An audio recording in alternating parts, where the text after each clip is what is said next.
Hello, everybody, and welcome to episode 130 of The Best Games Period. I'm your host, Jack Gardner, and with me is the incredible Ginny Wu. Aww.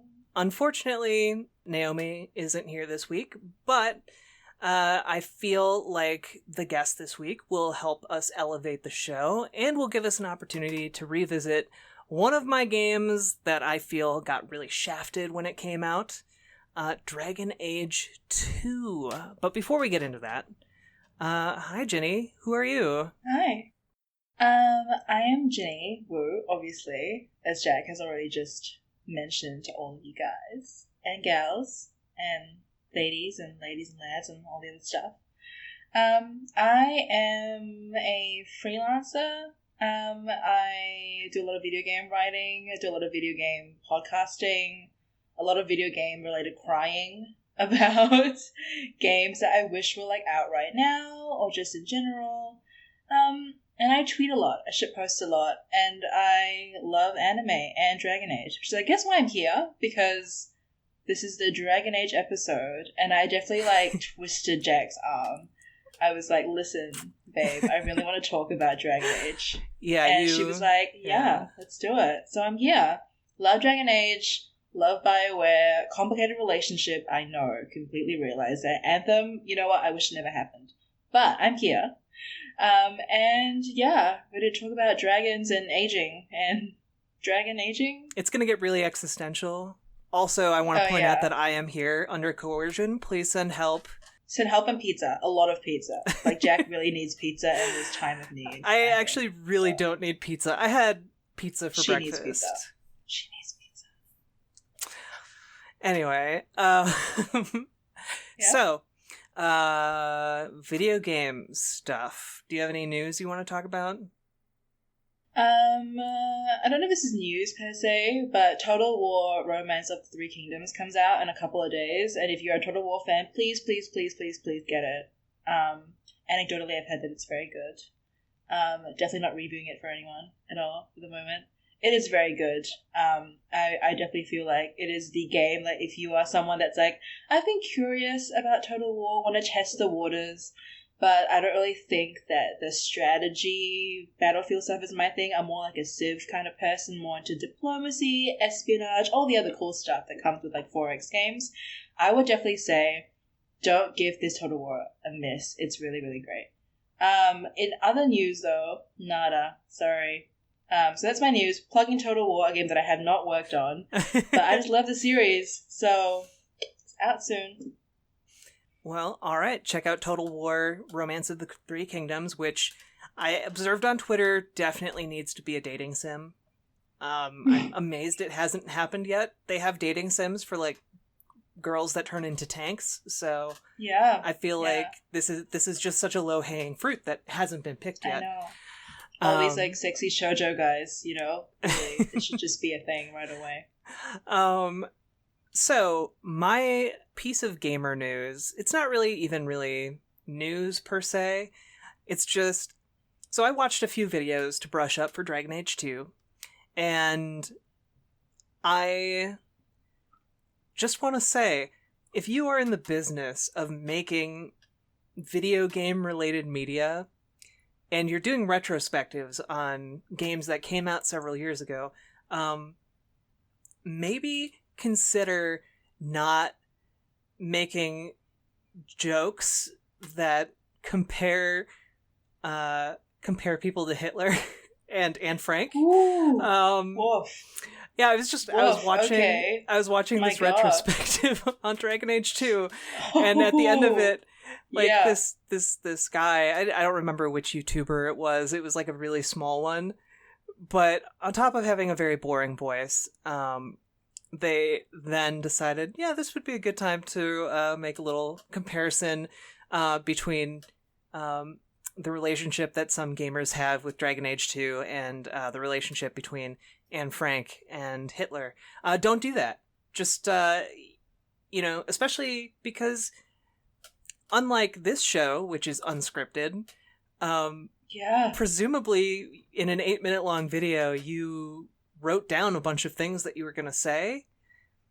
and you had enough time to write that down and then decide to say it out of your mouth hole, and you didn't need to do that. You between the time of writing it down and saying it out loud, you probably just should have said, I shouldn't do it. Yeah. So yeah, that's your gamer news for the day. And Dragon Age 2 is pretty good. It's a pretty good game. I remember that there was a lot of controversy when it came out over, I think it was 1UP. It was either 1UP or a different gaming website. It was run by Ludwig Keitzman. It's gone now. Anyway, I'm an infant. I have no idea. I'm like a little child, so. Anyway, he gave it a 10 out of 10, a perfect review, and he got a ton of crap for it. So Yep. I still think that this game might be a perfect game, but I'm not 100% convinced myself of that yet. Okay, yeah. But I feel like I could be convinced of it, and you're the one who nominated this game, so maybe you can convince me that this is a 10 out of 10 game. Okay, that is a thing that I could do, maybe. I think I'm quite persuasive. I think it'd be possible for me to convince you that it was a 10 out of 10 game with adequate oral testimony. But I actually don't know if I would consider Dragon Age 2 to be a 10 out of 10 game. Okay. So, that being said, it is one of my favorite games of all time. I have really only ever given 2 games a 10 out of 10. One of those games is Nier Automata. So, for me, I think Dragon Age 2 is a brilliant game. It's probably my favorite Dragon Age game. Okay. And I have played them all to death. Literally to death. Played the game until I got so sick of it, I can't even look at the game anymore. She played the game until she died and had to be resurrected. Yeah, someone to give me the kiss of life, which for a neckbeard is just more Red Bull. So, that happened. In terms of whether or not Dragon Age 2 is a great game, yes, I completely agree with Jack. And it is the game that I always tell people that are new to the series that they have to play. It's the game that gets the most flack. I feel like everyone hates Dragon Age 2. Everyone's like, 2 is the worst. Just play Origins. Skip the bullshit in 2. Who cares about Hawk and all the other cool stuff in Ferelden? Go to Inquisition, bang an elf, and then you're up to date. Don't do that. Please do not do that, okay? I feel like 2 is probably it's probably got one of the most compelling narrative arcs for side characters in the Dragon Age series. That being said, obviously love the NPCs in Origins, don't want to discount that at all, still think Origins is some of the most traumatic RPG experiences ever known to man, quite literally. But Dragon Age 2, I would say, just its linearity and its structure and the way that it explored all these themes without needing to fill the void with open world junk, or to fill the void with repeatable content, or to fill the void with, I don't know, like cute looking horses and rabbits to ride. Not that I don't like those things, I'm a mount hoarder in Final Fantasy XIV, but Dragon Age 2 I think is the distilled experience of peak BioWare storytelling for the franchise. That is my opinion. Okay. So, happy to walk y'all through it from the beginning if necessary, Yeah, I mean, that is the thing I can do.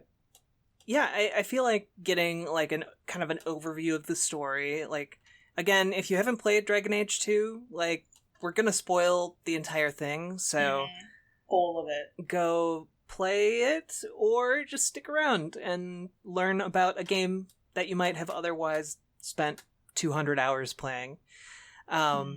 Which, for the record, I believe I have like 120 hours in Dragon Age 2, so yeah, you can definitely do that. Maybe before we get into the story, do we want to talk about like the background? Like what was going on at BioWare and EA and all of that? We can talk about that if you want. I do want to. Okay, well, you're the host. Okay. So why don't you start us off with the timeline of the whole thing? Okay. So basically, EA bought BioWare, and after Dragon Age Origins really overperformed for what people were expecting from it. Especially when it came to consoles. EA was basically like, hey, we want another one of these, and we want it in like a year. And BioWare was just like, well, okay, we'll do it. And so they made a follow-up to Dragon Age Origins, which I think had like a 4-year development timeline. Like it had a lot of development underneath its belt. Dragon Age 2 was made in an absurdly short amount of time. And frankly, it's like a testament to BioWare at the peak of their powers that it came out as good as it did. Especially like on the narrative front. The game was designed to be tailor-made for consoles, which definitely showed through. It plays a little bit more like an action game than it does an RPG, kind of as part of that transition that BioWare has done over the years from, top-down, typical RPG, super deep gameplay into a looter shooter company. Yeah. And yeah, this was kind of during that intermediate stage. But they had like a bunch of their heavy hitters, a bunch of their heavy hitting writers were still working there, and they have all since left the company to either do their own thing or retire or whatever. And so basically the team crunched down on this game for a year and came up with the idea that I think is a really, really, both really smart in terms of, if you only have a year to make a game, here's like a narrative construct that you can build your game around, and is also super unique in the world of video games, which is the entire story takes place in one city, like one location.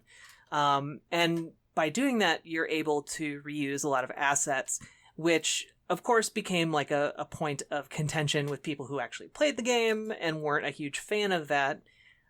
I personally didn't mind all that much. I thought it was just such a unique story, and like I got what they were doing, that I didn't mind that there was a lot of this reuse and not as many new assets being put on screen. So, and it's a story that's told over like, I think the span of a decade. I'll let you kind of get into the story itself, but the idea of spending a prolonged amount of time in this one space, exploring a character's journey throughout time, is really interesting. I think that's really cool and unique. I think so as well. And that is sort of, I think, what I will try not to harp on about when I'm talking about the game's narrative, because you're completely right. A lot of people say that their main issue with Dragon Age 2 is the size and scope and how that feels so much less in comparison to Dragon Age Inquisition, obviously, if you play that first and you're like a newer entrant to the franchise. But also in terms of how Origins spanned a lot of very different set pieces throughout its different, I suppose, RPG character creation options. And Dragon Age 2 kind of pulling you into this story of the Hawke siblings and centering it around this very personal development type story where you grew with the one city. I think that was very poignant for me. I really enjoyed it. It was a total 180, obviously, from how the game had done it before and how the game would do it later on. But I liked it. I loved it. And hopefully I will eventually shill this game to you guys over the course of the podcast. That is my grand master plan, shilling Dragon Age 2 to everyone and make sure they buy this game and experience it, because maybe we'll get Dragon Age 4 if we're lucky. We don't know. I don't know. I really want it. I want it to happen. So anyway, that is my shtick. That's all I'm going to say about linearity. It's all I'm going to say about the scope of the game, because I could revisit that comment forever in defense of this game. So I will zip on that point, leave that for now. And right, Jack, direct me. How should I start? What do you think people want to hear about first? I think people want to hear about Hawke and kind of the general story beats that get hit over the course of the story of Hawke. and then maybe an overview of like the companions. Okay, so I think I can sum up Hawke's general character trajectory with one particular overused phrase. Life sucks and people you love die. Yep. that is really sort of the story of Hawke. As you may already know, if you've played Dragon Age Inquisition, you know at the beginning where Cassandra, spoilers, where she drags Varric into, where she obviously mentions dragging Varric, into the Chantry and interrogating him and yelling at him about Hawke and all the other stuff. You see this happen in Dragon Age 2. You see Cassandra dragging Varric, literally, I don't mean feeding him for filth, I mean she literally drags him physically and says, tell me all about the Champion of Kirkwall. And in your mind, you're like, who is this guy? Who is this person? Who is the Champion of Kirkwall? Surprise! It's Hawke. And that's sort of how you play it out. So the game shows you, I guess, a heroic, embellished version of Hawke as part of its tutorial, rips all that away, and it just gives you pain. Just a lot of pain.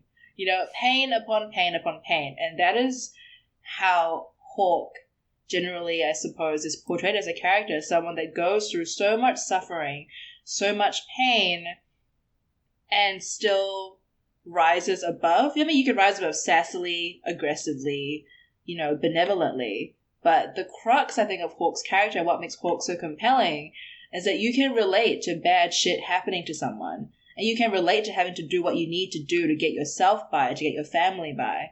And kind of having the whole story focus on how your character deals with seemingly ordinary decisions compared to the Warden, for example, or to the Inquisitor. That's what makes Hawke's personal story so compelling. So I think if we're talking personal beats, maybe we have. Well, Hawke. can I hop in real quick? Yeah, I think another thing that makes Hawke really stand out is that Hawke is an established character in the world outside of the player. So whereas like the Warden and the Inquisitor are really like self-insert characters in a way, Hawke has their own thing going on. Like whether or not you're playing Lady Hawke or Man Hawke, you like they have other things going on that happen off screen that you aren't necessarily a part of. And part of how this game really emphasizes that is that you're not 100% sure what Hawke is going to say when you choose different responses to situations. It's not, you don't have like the clear dialogue, the clear dialogue tree, like you did in Origins, and you have, and instead it's just kind of like, do you want to give kind of a mocking response or like a kind response or a dick response? And yeah, that's a good way to put it. And so instead of being, I think it plays into what you're saying about this is a story that you're being told, or maybe in some ways you're playing it more as Varric than as Hawke, where the way Hawke reacts to things is maybe a little bit more up in the air because Varric is telling this story of what happened and it's not 100% accurate. So, and that's another thing I really like about the game is the unreliable narrator aspect, that it shows you right off the bat. Like, Varric isn't telling a 100% true story right at the beginning. And I think that's meant to invite some skepticism as to the rest of the story that he's telling. So, yeah, sorry, just wanted to put that out there. So what are some of the major like life events that are going on? Okay, so major life events, I would probably say we have, I'm just going to go over, I guess, from the prologue onwards. So I'm going to count the stuff sort of I'm going to count the stuff in the game's tutorial as life events because they're really quite meaningful. So I would say for Hawk, regardless of whether you play Lady Hawk or Man Hawk or Blood on My Face Hawk or whatever, there's that weird character option we've got. Blood on your face, irrelevant. So we have Hawk. Just wash your face. Just wash your face, I know. Hawk. You know, Lady Hawk just... I mean, I get it adds a certain appeal, but... Anyway, so, Hawk. We set the scene with the Battle of Ostagar, okay? So Hawk's family's from Lothering. And for those that are, I suppose, familiar with the franchise, you will know that Lothering is in Ferelden, kind of like part of the South Reach portion of the Dragon Age universe. And it used to, I suppose, have really close ties with Redcliffe and the Dwarves in Orzammar, and those things will come up in the story later on. Anyway, Hawk from Lothering, Battle of Ostagar happens, Lothering destroyed. Darkspawn just rail it. They're like, hey, we're rocked up in Lothering, boom, gone, destroyed. Hawk's family, clearly not Darkspawn, in danger, has to get out of town. So they're all packing the go bags, you know, chugging along. Getting run into takeout. a huge, getting takeout, you know, P.F. Chang's, whatever the equivalent is in Lothering. Run into a huge ogre, and one of Hawk's siblings dies.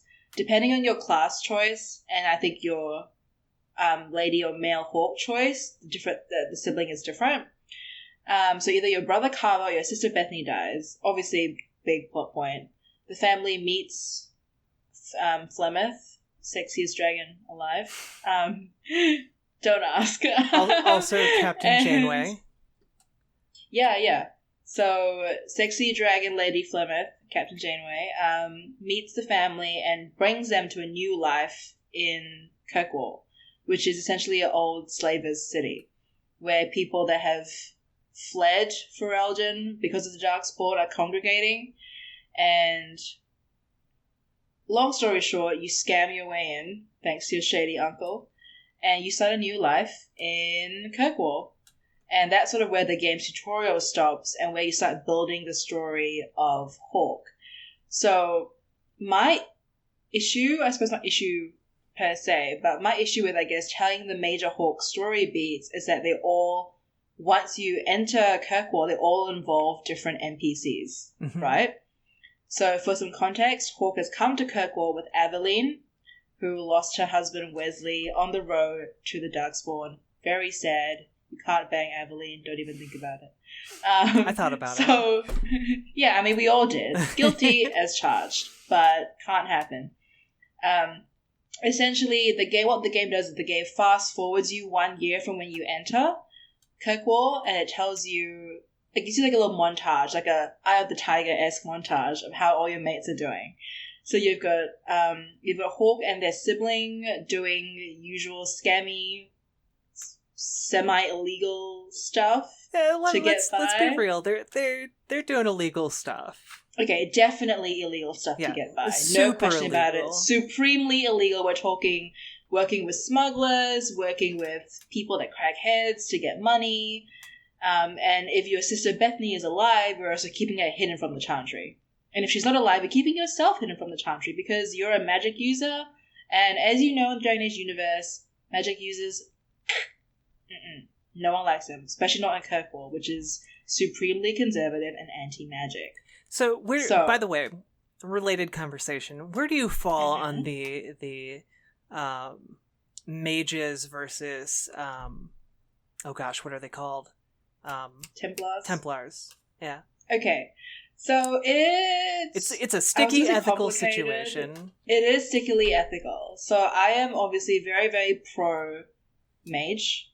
I don't think anyone should be locked up in a tower like some kind of house slave and like forced to perform magic or forced to be lobotomized because of things they can't control, because you're born with magic. Right. You can't control the way that you are. And I mean, maybe as someone who is queer, I relate to that kind of story more. But I could never condone the way the Templars want to do things. It obviously is a larger part of a big conversation because Dragon Age 2 especially kind of really, really hones in on that moral conflict. It shows you some of the absolute worst that both sides have to offer, I think. and it makes that conversation very hard to have after Dragon Age 2, but I still don't think that I don't think that having one bad terrorist egg really should Those damage... Dang terrorist eggs. Yeah. I think that there's no justification to ever take away someone's free will the way the Chantry does when they think that mages can't be managed.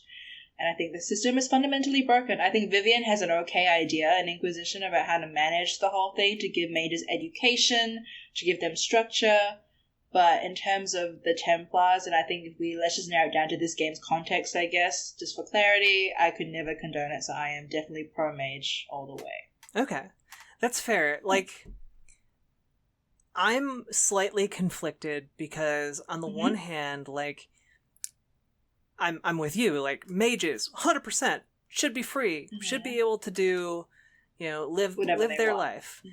On the other hand, if you're living in like a medieval town and like someone who can shoot fire out of their hands walks up, what are you gonna do? Like, they can shoot fire out of their hands. They can incinerate your entire town.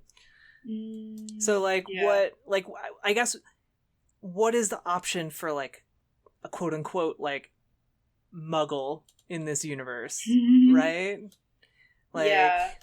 I see what you mean. There's like, there seems to be, like, some way where you would have to, like, come up with a different system wherein mages and Templars are able to coexist in some fashion, but Dragon Age as a universe never figures that out, which is a little frustrating. But I mean, it also makes sense where, like, how would you even figure it out? There's not like a good solution to it. Yeah, I think that's correct. I think that I don't think the series is particularly interested in really exploring it to that degree. I really feel like it's just the central conflict plot device that ties everything together. I don't think we're ever going to get real resolution on ways to manage that. But like I said, if you're someone that has played the games and you kind of know what I'm talking about when I say that Vivian's idea is not terrible and not shit, I think that having a way to educate the populace about magic also makes people that are kind of just peasant farmers less terrified of a guy that can shoot fire out of their hands. Yeah. I guess. So something like making sure that the barriers between the muggles in the universe and the magic users are broken down would be the most helpful. And I can see Vivian's idea, the whole everyone fears mages because there's no education. If we educate mages, they're more in control. If we educate the populace and kind of work with them, then there's less miscommunication, less fear. That kind of slow burn change stuff I think makes sense procedurally for me, especially with Templars being abused themselves. Yeah, and that too. I think it's not as easy as just saying that the Templar system is like this system that believes in the righteousness of the Chantry and so oppresses everyone because of it, and that they absolutely have no other way of functioning. I think that the system is fundamentally broken. Inquisition will tell us this. Dragon Age shows us the effects of what happens when it goes wrong. Inquisition brings you in before it all goes wrong and shows you that whole mess that the system really is. And I think that both the Templars and the Circle need immense amounts of change to make things happen, but neither can exist the way that they currently exist in the universe at the end of Inquisition. And hope to really kind of bring mages and Templars in the world together. Like, I think you really need hard reform on both sides for it to work. But the game will likely not cover that. If we ever go to Dragon Age 4, it's going to be Tevinter and blood magic and multiplayer shooting or something. Yeah, the Muggle solution to mages is just guns, it turns out. Yeah, exactly. Yeah. Great. Sorry, we got sidetracked. But I do think like that conversation is especially important for Dragon Age 2, because a large portion of it does involve questions of like, well, how do you deal with these mages? And how do you deal with these Templars? And like the nature of persecution and power structures, and kind of what you were hinting at when you were setting up the prologue is how people get ahead in a system like that. And I think that Dragon Age 2, kind of to your point, like life sucks and then you die, but also like your success in life is built on like the bodies of others because of the broken systems that make up our world. Like Kirkwall is literally called the City of Chains because there's so much like slavery going on. And like as each portion of the game kind of time skips ahead, Hawk progresses in society and like gets more wealth and status and fame, but it is always at a cost. And it's not necessarily at the cost of your companions, but it's at the cost of people around that small circle of allies. Yes, correct. Yeah. I agree. I suppose that segues very neatly into Act 1, I guess, of Dragon Age 2, where you meet all the allies, and there's a little, like I said, Eye of the Tiger montage, where you get to meet everyone that has been involved with your life. So the game will introduce you to Varric very, very quickly, which you would have only met before in these cutscenes whereby he's getting his head punched in by Cassandra, my problematic fave. So you see Varric. Yeah, I have a picture of her on my wall. Oh, bless.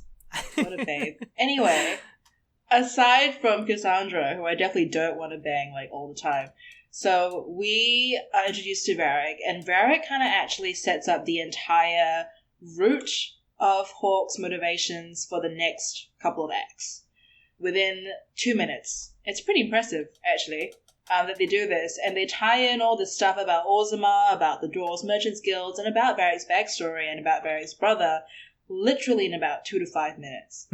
And I think they plant the seed is what they do in Act 1 for pretty much every NPC, and that's one of my favorite parts about Dragon Age 2, is that you see these seeds planted very obviously. They're not trying to hide that it's a significant plot point at all. No subterfuge whatsoever. They plant these seeds very early on, and you actually see these seeds through to the end, through to completion. Yeah, that's what I really like about Dragon Age 2. It's basic setup and payoff, which, like, in terms of video game storytelling, we don't get a whole lot of really good setup and payoff. Like, gosh, video games are starved for quality storytelling, but Dragon Age 2 in particular, like, while it has a bunch of technical shortcomings, which we'll eventually get to, the narrative and the structure of this game is so tight that it really gets set apart. And we're getting a little bit more deep into that, but that's definitely something that I also noticed and really appreciated about this game. Cool. Sorry. I agree. No, that's good. Like, honestly, I'm going to ramble a lot, so if you feel like you need to reel me in, do it. I'm going to stick to my major beats for Hawk. So I'm going to do this by inadvertently jumping the gun with Jack's plan and mentioning NPCs, because you're just going to have to at this point. And how some of these beats go will obviously depend on what you've done with the NPC. Well, yeah, like this entire... this kind of goes with the game narrative being really tight, but the game itself is all about like how systems interact, and systems are made up by people, and so I guess we can't really continue in talking about the story until we understand all of the players, all of the characters. So yeah, take it away. Yeah, exactly. So Jack is completely right. So if you're someone that's come from DAI, I'm going to stop saying Inquisition now because it's a long AF word. DAI. Let's, for real, rewind, fast forward, whatever. Fast forward to DAI, right? And you remember questing through the hinterlands for like 30 to 50 hours. And don't do it. Your whole thing, don't do it. Please don't. Please literally quest anywhere else. I beg of you, anywhere else. But, so, hinterlands, right? Your whole thing, your system, the way you gain power, the way you progress, is basically convincing people that you are the shit. You convince them that you are the shit by killing things, or by fetching things, or by interacting with requisitions and performing rituals for the Inquisition. They give you items that then give you prestige, and you go to a war table and you blah, blah, blah, and you flip a card on a table and that somehow affects something half a world away. Dragon Age Inquisition is really good at that stuff. The building the gigantic world to make you feel like you're a part of a bigger political picture. Dragon Age 2 just says, fuck that shit. Fuck that shit. Fuck it. Just fuck it. Your whole life is Kirkwall. Your whole world is Kirkwall. And your systems, how you progress, these are intrinsically linked to the people that you meet and the people that you form relationships with. So whether these be romantic, be friendly, whatever, your whole shit, your strength comes from how tight you are with your core group of NPCs that are forced to rely on you and how you're forced to rely on them. Because of circumstance and or RPG writing. Who cares? Plot armor, whatever. The reason, irrelevant. What is, I suppose, important to remember when you think about DA2 as a story, think about Hawke as a protagonist, is that you are reading and experiencing a story that has kind of already been written by Varric. Just to go double back to Jack's point. So, essentially, because Varric writes shit like Hard and Hightown, and is a novelist, and is obviously a very, very accomplished fiction writer, you are going to get stories between characters that are going to be passionate, intense, driven. And you'll find that, like in any, I suppose, Hard and Hightown story, these relationships are the real focus. And that's what you'll find when you play DA2, right? How you get on with your mates, that will basically predetermine pretty much everything. That's my disclaimer. Keep that in mind. So, let's go. Act 1. You meet Varric. Varric says, hey yo, I've got a brother. You go, cool. I too have siblings. What's the deal, Varric? I'm paraphrasing, clearly. We have so much in common. But, yeah, I'm like, hey Varric, you and I, we both have siblings. What it do? No, Varric says, my brother needs someone to help him find some shit in the Deep Roads. Now, this should be pinging you now. Deep Roads, Darkspawn, the Blight, super, super, super dangerous shit, right? You don't really want to get involved in that, but you need money. For whatever reason, you need money. Okay? Your family's been living hand to mouth, even though you've been doing okay for like a year. You're paying off all this debt that your uncle owes because he's a crazy gambler. You need the cash. So your whole motivation for Act 1 is basically saving up money to join Varric's brother in the really dangerous Deep Roads to find some treasure to make your life easier. Right? That's the whole thing. So, at this point in time, the game goes, okay, the whole setting of this game is Kirkwall. We can occasionally visit little kind of pockets around the vicinity of Kirkwall. So that's how the game opens up at this point. It says, okay, there is Sundermount, where the Dalish live. There's the Alienage, where you're going to find one of my favorite companions ever. There's the Underground, where you're going to find one of my least favorite companions ever. There's, the Hanged Man, where Varric hangs out, where you also, encounter other great companions. Point is, the game will shunt you around to different small locations, and it's a game's way of saying, hey, here's everywhere that you're basically going to visit on this game. We're going to knock it out pretty early, because those locations are not important. They are just set pieces for the character relationships.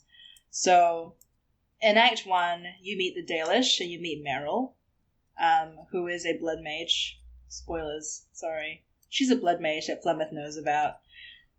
You also meet Anders, who is a mage, not a blood mage, but a dickhead mage. Sorry. Spoilers. You also meet other people. We're spoiling everything. It's fine. Yeah. You meet a whole bunch of other people, like Fenris, who is an elf who used to be a slave, who was tormented by magic. You meet Isabella, a pirate, who has had a ship stolen and needs to get it back, and she's involved with the Kunari somehow. And you basically learn about all the different political relationships that seethe kind of in the underbelly of Kirkwall. You learn about how the Templars hate the Circle. You learn about how the Circle abuses people. You learn about how the Kunari are here.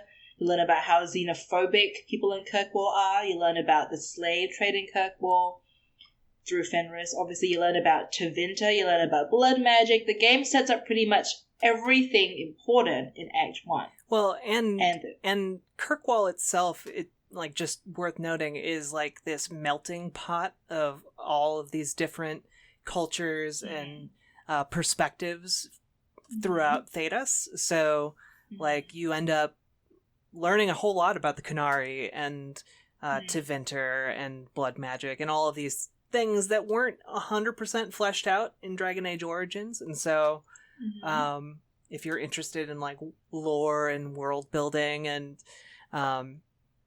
that's all very interesting, but it also plays an important role in character motivations for like what's going on in the story. Yeah, I definitely agree on that front. I think that it gives you like a crash course in pretty much Sorry. A crash course. That's okay. It gives you a crash course in pretty much all the conflicts that make up the wider part of the Dragon Age universe. So one criticism that I have heard a lot about DA2 is that it kind of feels like it crams all this stuff into Act 1. It's like, blah, blah, blah, all these factions, all this fighting, all these characters, what's happening, no one knows. You know, that's been one of the critiques, I guess, Dragon Age 2. But it throws you all this information and kind of just really goes, do what you want with it. It's whatever. You know, how you treat your companions and how you move forward is entirely up to you, and that will change how everything functions. But you've got all the information, now you make the choices. So like what Dad was saying about the payoff, that's kind of where you start seeing these seeds grow based on your choices. So for Hawke, I would say main story beats over the course of this. Once you meet all your characters and your NPCs, you've got Hawke going to the deep roads to find treasure. You've got treasure being supremely cursed. I mean, supremely. Yeah. It even, like, let's be fair about it. That treasure just looks like, even if you didn't know anything about it, it looks like it's bad. Just don't touch it. Don't be around it. Yeah, exactly. Treasure, super bad. Super, super, super, super bad. You get the treasure coming back to Kirkwall and basically throwing a wrench in the whole ecosystem because it starts to basically possess people. It's Red Lyrium. This is the Red Lyrium shit that Varric hates in Dragon Age Inquisition. And this is the reason why, because his brother finds it in DA2 and it just runs rampant throughout Kirkwall. It messes with pretty much everyone because it's cursed, you know, it's cursed. It whispers to you or something. You saw what it did to the Templars in DAI. It does much worse in DA2, and so you see the effects sort of up close. But jumping the gun, Red Lyrium, cursed. Hawke had to find it, goes, not my deal, someone else deal with this. I'm going to become like a duke, like a nobleman. I'm going to provide for my family, get rich off the deep roads, and kind of elevate my status, right? Look after my mom, look after my family, all that shit. Hawke's mom dies. Because to a serial killer. To a serial killer. And there's like a whole other backstory there about how the Templars are going, you know, completely cuckoo. Whole other backstory there about how blood magic is finding its way into Kirkwall. You have Fenris's old master coming back, the Tevinter mage who wants to basically enslave Fenris and treat him like crap. You've got things escalating with the Chantry that Hawke gets involved in when he finds out that they're basically abusing mages in the circle. And you find out that awful things are happening there. They're all getting lobotomized and it's terrible. People are turning into demons. Yeah, things aren't going great.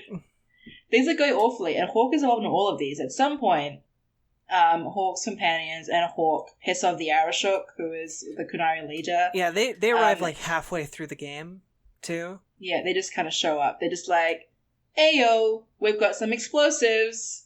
What's happening? We live here now."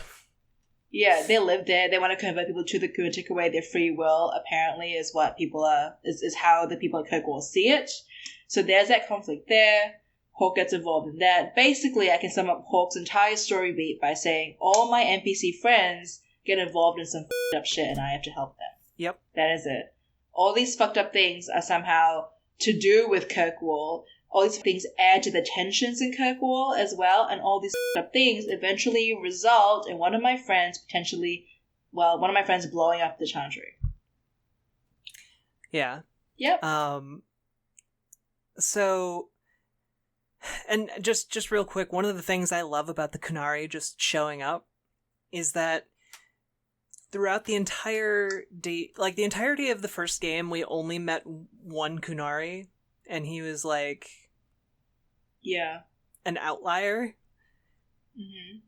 This is the first time we see like serious, fully invested Kunari, and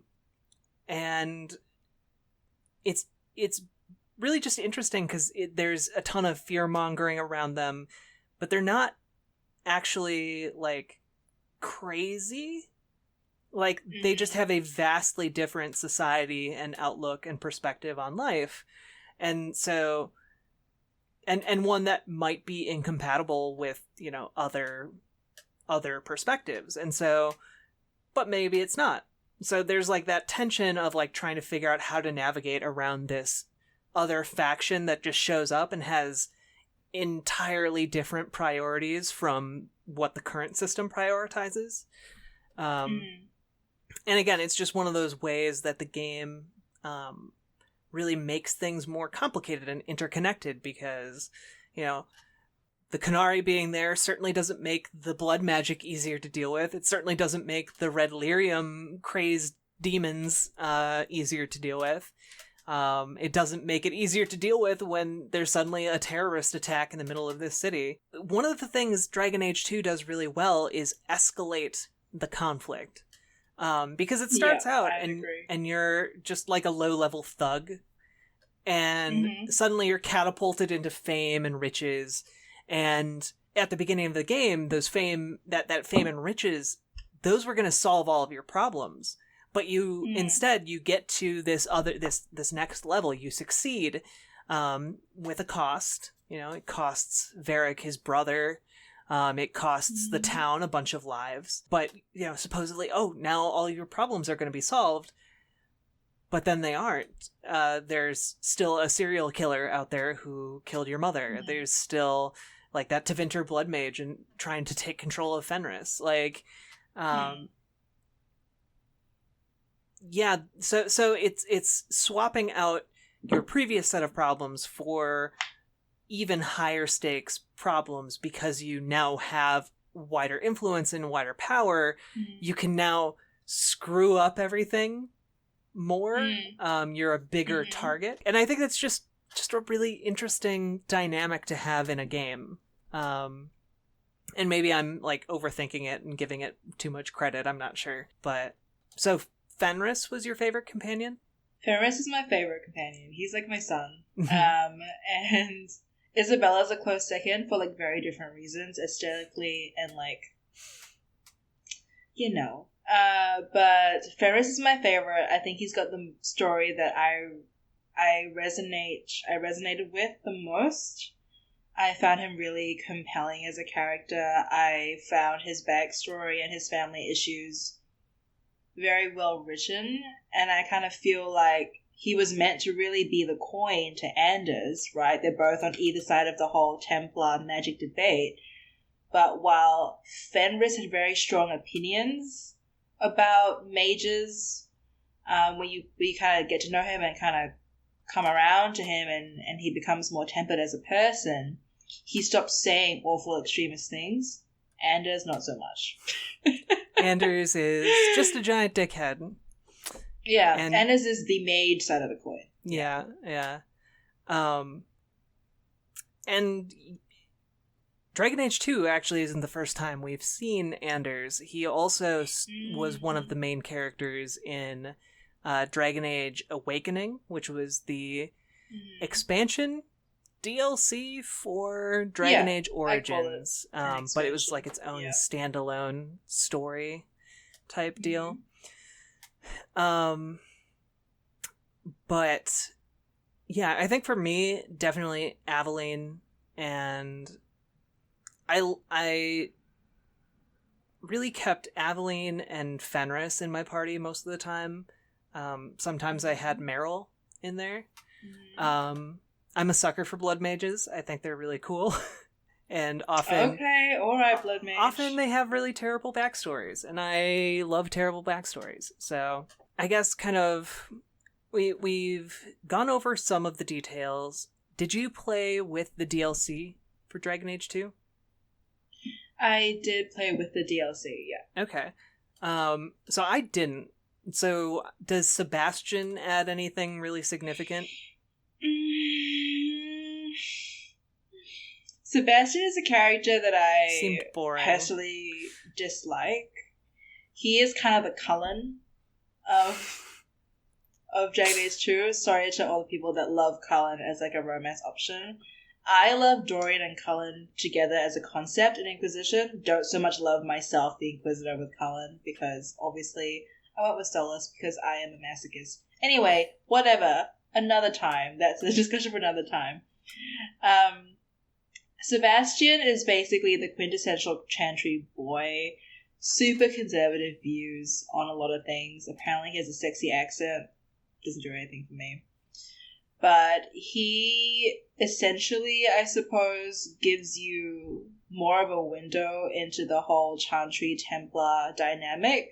Because while Fenris was the advocate for that mode of governance in Dragon Age 2, he's not a Templar. He's not a member of the Chantry. He is literally a foreign elf from a different country, projecting his own issues and experience with magic onto Kirkwall. He's not actually familiar with the system. So Sebastian is kind of, in a way, your way in, right, to the mode of thinking that these people have about mages and whatnot, but it doesn't go deep enough, in my opinion, to really, really be of use. I think I learned more about the Chantry and how they view mages and how all that stuff works in Inquisition through playing through the Red Lyrium Templar storyline than through playing with Sebastian. So to me, it's hit and miss. That's just my 2 cents. Well, so how does this game end? And does it end on a strong note? I feel like some people are pretty split on how Dragon Age 2 ended. For me, I think it ended the way that it had to end. I think that it ends on some unpleasant choices, and it ends in some very polarizing choices, but that is the way the game had to go. That's the way that the threads were set up, in my opinion. It was never going to be a good a good everyone wins, everything's happy ending, because like I said, in the first 10 minutes, you have family members die. Throughout the game, you get all these choices ripped away from you, all these people ripped away from you, all this senseless loss. I think you would be really naive to think that the game would end in a way that would give you positive closure on a lot of issues. So to me, it ended the way that it had to end.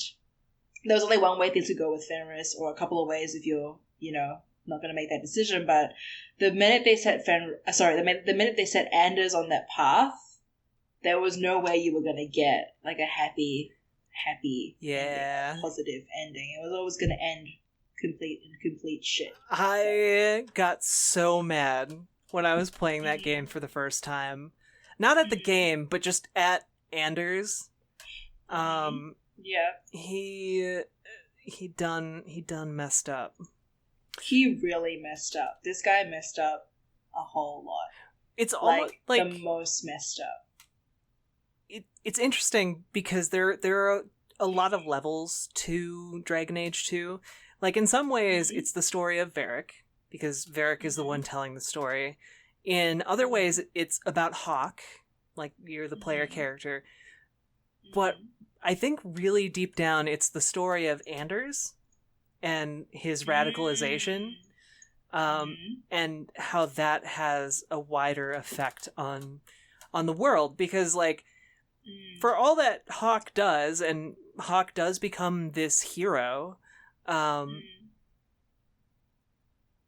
Anders is really the one that, like, lights the match and then, like, sets the entire world ablaze. Like, Anders is the one reason that they're having, like, their giant council at the beginning of Dragon Age Inquisition.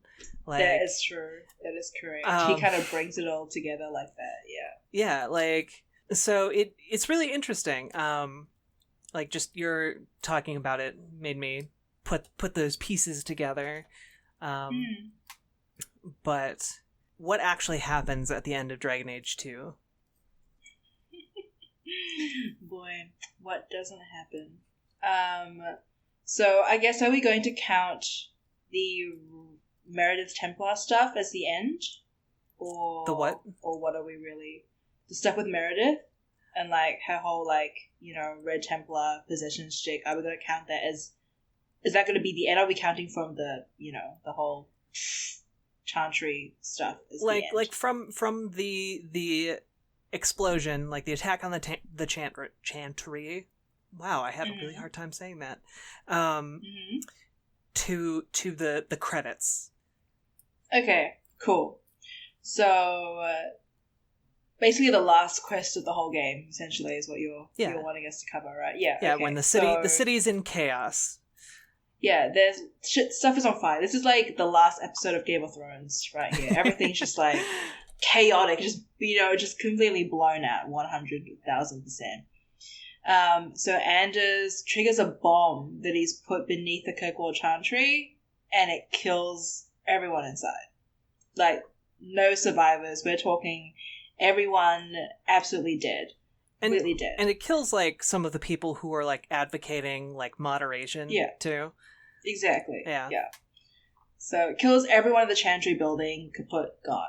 So because of that, the Knight Commander Meredith, who's in charge of the Templars, she invokes the Right of Annulment, which basically gives them free reign to kill any and all mages. Essentially. That doesn't seem like... Which is...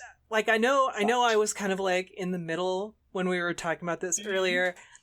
It doesn't seem like an option that should be on the table in the first place. It seems like someone should have... Much like the gamer joke I was talking about earlier, someone between, like, writing it down and saying it out loud probably should have said, we probably shouldn't. Yeah, so that's a thing. That's happening. So Right of Annulment, and then the game will force you to pick between the mages and the Templars. So, conceptually, you're either going to support the mages, we're all going to be killed because Anders went loco, or you support the Templars, who are bound by duty to kill all the mages. That is basically what the situation is. And whichever side you don't... If you have to pick a side, or basically Kirkwall will fall and it will just be riots in streets and people killing each other senselessly about everything. So that is kind of what happens. You fight your way through it. It doesn't really matter who you pick. You still have to fight your way through Kirkwall, because obviously whichever faction you're not siding with populates in the city anyway, and they oppose you, right? So you fight your way to the gallows, where you then basically have to deal with Meredith. With her attacking the circle, if you pick the Templars, you fight the Blood Mages, who have basically, in their desperation, turned to blood magic to defend themselves against the Templars, or vice versa, depending on what you do.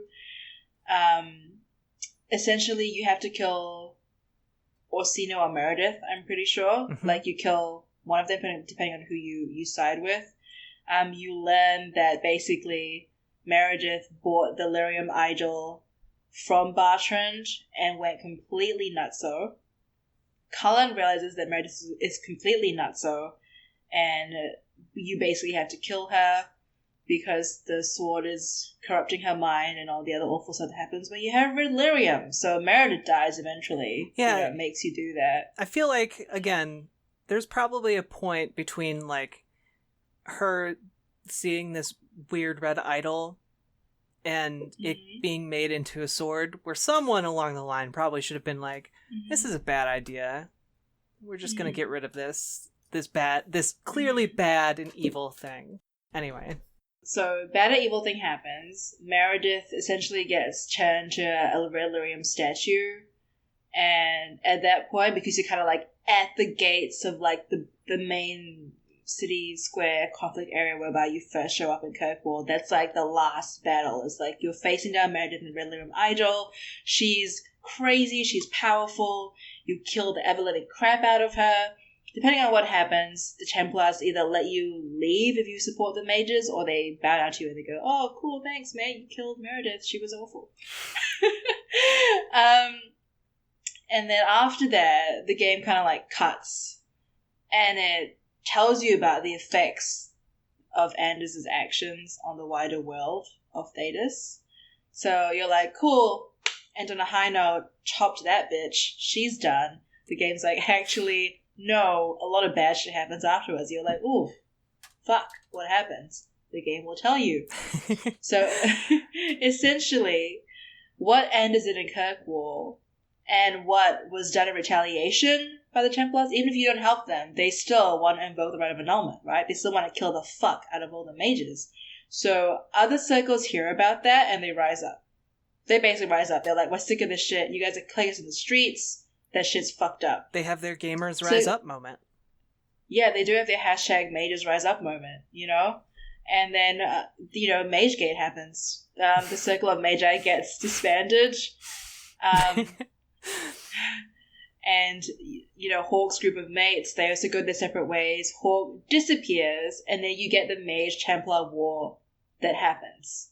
So basically, the Mage-Templar War is where DI picks up, when they're all kind of like at the conclave to discuss the Mage-Templar murder shit. That's the war that gets sparked by the actions, essentially, of Knight Commander Meredith. Because Lyrium, right? Templar, setting shit in motion, right of annulment, all this stuff is all basically Meredith's fault.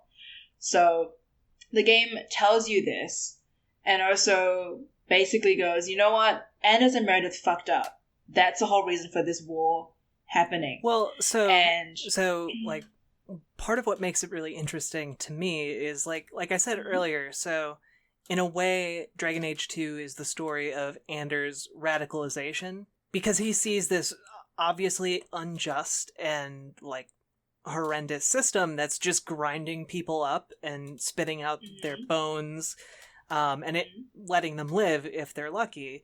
And so he's not in a position to actually like change the system. And when you're not in that position but you feel like you're backed into this corner, what do you do?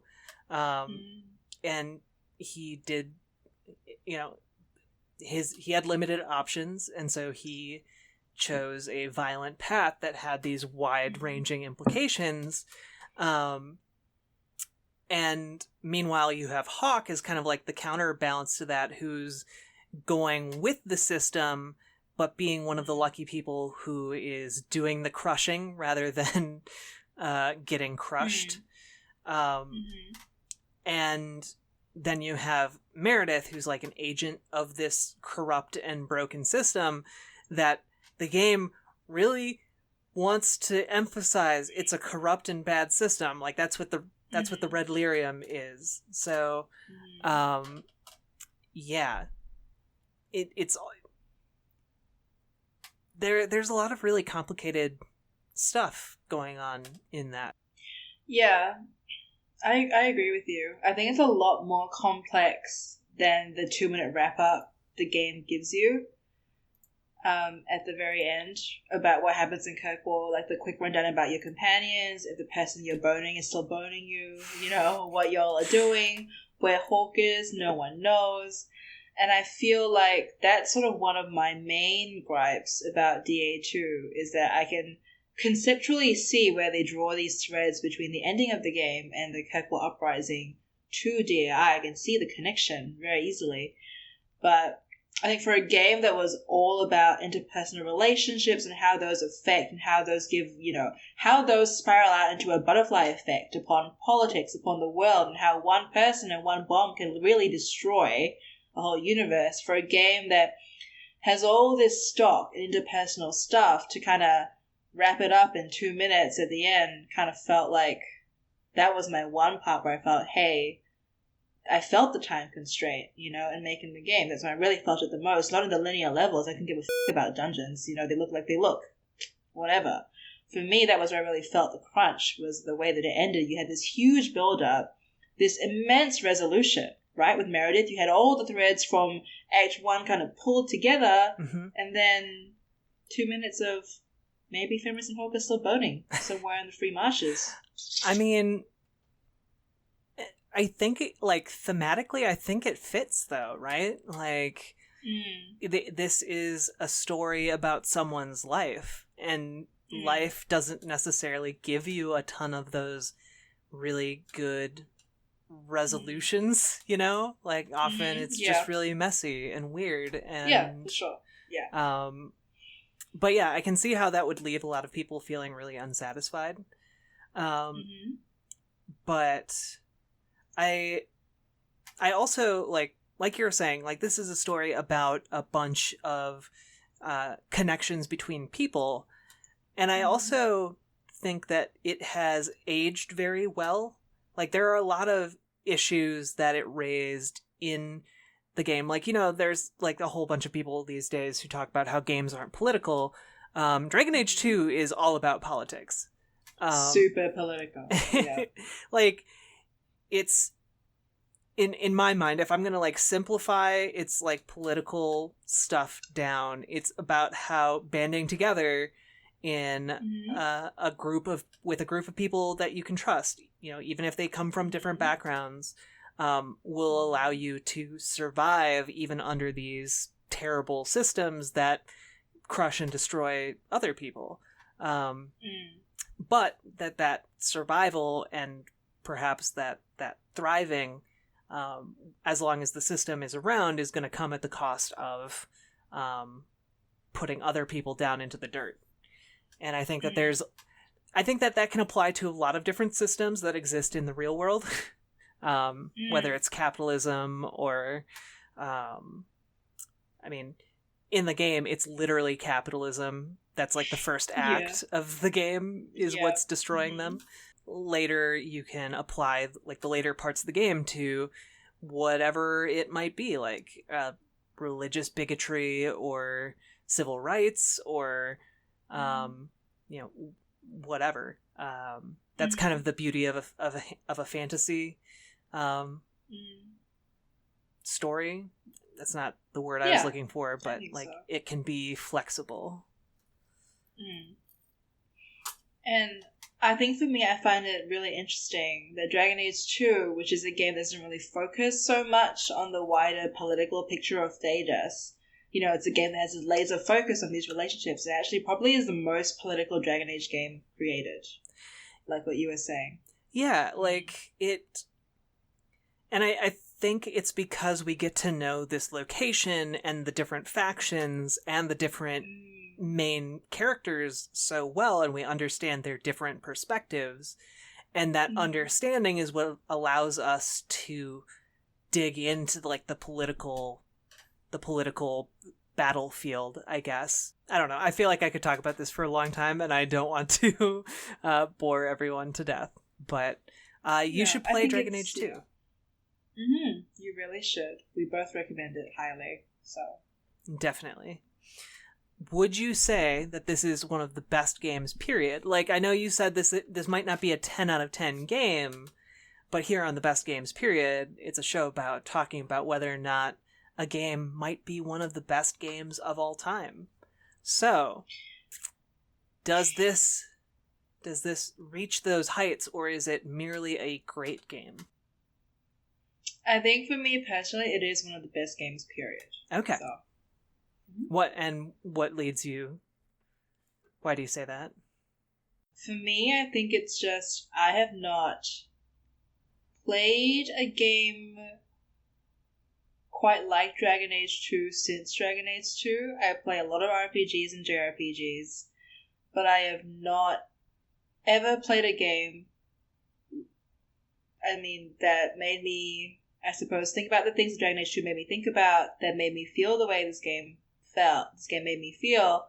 And I just think that it is, like you said, a prime example of really, really good RPG storytelling that objectively makes it probably one of the best written RPGs, period, to come out of a Western studio like this. BioWare has so many hits, so many hits. But I think, taking into consideration the time that it took to make this game, the way that the studio circumstances were, the reception to the game, the quality of the game, and how it managed to tell a very captivating story, a very personal story, and a very political story all in one, I think that makes it one of the best games, period. It does so much with a seemingly or deceptively small scope, that is the kind of game that you underestimate. And I think that to really, really get what I'm saying, and to really, really get what Dragon Age could be as a franchise, what Dragon Age has been as a franchise, and also to understand why it means so much to some people, to understand the core conflicts of Dragon Age, to understand how you can cover topical political stuff in a game and still have it be entertaining and poignant and meaningful, then I think that you should play Dragon Age 2. That was really well put. Yeah, Dragon Age 2, I would say, is definitely one of like the top 10 RPGs I would recommend someone play. So I would definitely say it's one of the best games, period. There's just no other RPG like it really out there. There's nothing that really does this style of story, and it's a pretty common style in like literature, and then you see it sometimes in movies, but you don't really see it all that often in games, and that's because like unreliable narrators and like spending a whole lot of time in one location can with the wrong hands at the wheel can feel really restrictive and can get stale really fast. And I think for a lot of people, the locations got really stale. A lot of the encounter design was lackluster. A lot of like the combat was serviceable, but it wasn't like super engaging.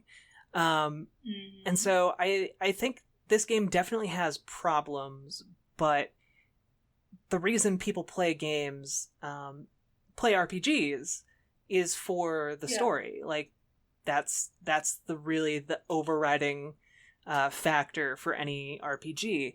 And Dragon Age 2, like you were saying, just does so many things that no other RPG really does, and takes a lot of risks in doing that. Like there aren't really blueprints on how to design an RPG with that sort of a storyline, and they managed to knock it out of the park.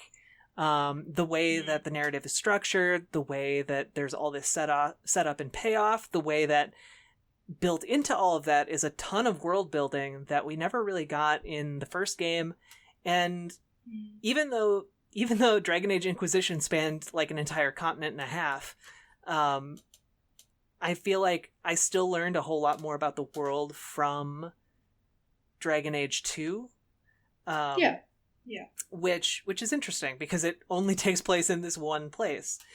And I just think that is such a testament to how well the narrative of this game is designed and presented, and I think that is really good.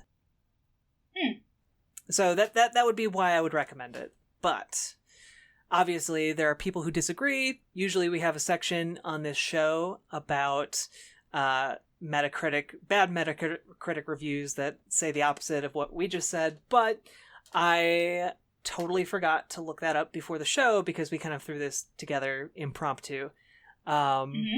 So we'll just gloss over that. Suffice it to say, there are a lot of people who probably disagree, and a lot of those people will probably cite a lot of the technical things that we mentioned. And I think that those things have grown less important over time. So I don't know. I think that this game holds up better than a lot of others. So check it out if you haven't. Ginny Woo, where can people find you? You guys can find me pretty much everywhere on the internet. I live online, essentially. The neckbeard joke was only semi a joke. So you can find me on Twitter at Ginny Woes. That's GINNYWOES, and that's the same pretty much everywhere else. I'm on Twitch where I stream Final Fantasy XIV. Jack plays with me sometimes. So if you guys like bug her about it, she'll play with me more. Maybe, hopefully. And then you can also find me on Patreon. So I've got a Patreon under the same name, Ginny Woes. I'm kind of going through a career change at the moment where I'm looking to take on a lot more freelancing work and a lot more games writing work, but bills suck. So if you guys like what I yelled about today on Jack's show, I do a whole kind of menagerie of podcasts. I do one about the Nintendo Switch a lot. I go on podcasts where I talk about anime and hentai. I also will be talking about Borderlands, and we'll be talking about Riverdale, the TV show. So basically, I love the sound of my own voice. Apparently people like it too. Who knows? But if you like what I talk about and think that my opinions are cool, you want to hear more of them, if you want to donate, even like $1, $2, that would help me a lot. Aside from that, you can find me on GameSpot, where I review stuff as well. Yeah. So yeah, I like I said, I live online. I'm always kind of around. I love hanging out with people that consume my stuff and like hang out with people that have similar interests. So if y'all like what you heard today, want to hang out, just reach out. All good. I'm down. And with that, thank you so much for everyone who tuned in, both live and are listening to this after the fact. I appreciate that you took the time to listen to myself and Ginny talk about Dragon Age 2 for over an hour. It was real fun for us, and hopefully it was real fun for you. If you have thoughts, we'd love to hear them on Twitter. You can follow the show at bestgamesperiod on twitter.com. And if you can also find us on Patreon, patreon.com/bestgamesperiod. If you throw anywhere from $1 to $1,000 per month at us, you get access to special Patreon exclusive episodes that we put out on occasion. But we also put out a podcast every week. You can also find me over on We Wanted Adventurers, where I DM a Dungeons and Dragons game. It's pretty dope. And you can find that at WeWadPod. WeWad_pod. Yeah. WEWAAD_pod on Twitter.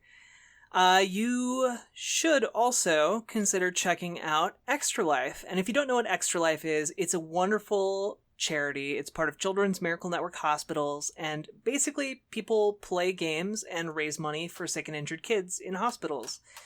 You can learn more over at extra-life.org. And one of the cool things is if you decide to sign up over there, you can actually choose which Children's Miracle Network hospital you want to support, and 100% of everything you raise goes directly to that hospital to help sick and injured kids. So it's pretty fantastic. My local hospital was able to put in like an adjustable pool to accommodate kids that suffer from cerebral palsy. So that is pretty dope. And with that, I might be forgetting some things. You can find this podcast on Libsyn, iTunes, pretty much any podcasting app. So check us out. And thank you again so much for coming on, Ginny. I really appreciate it. All good. It was fun. Yeah. And we're gonna stop recording. And we'll see you on the flippity dippity.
Bye.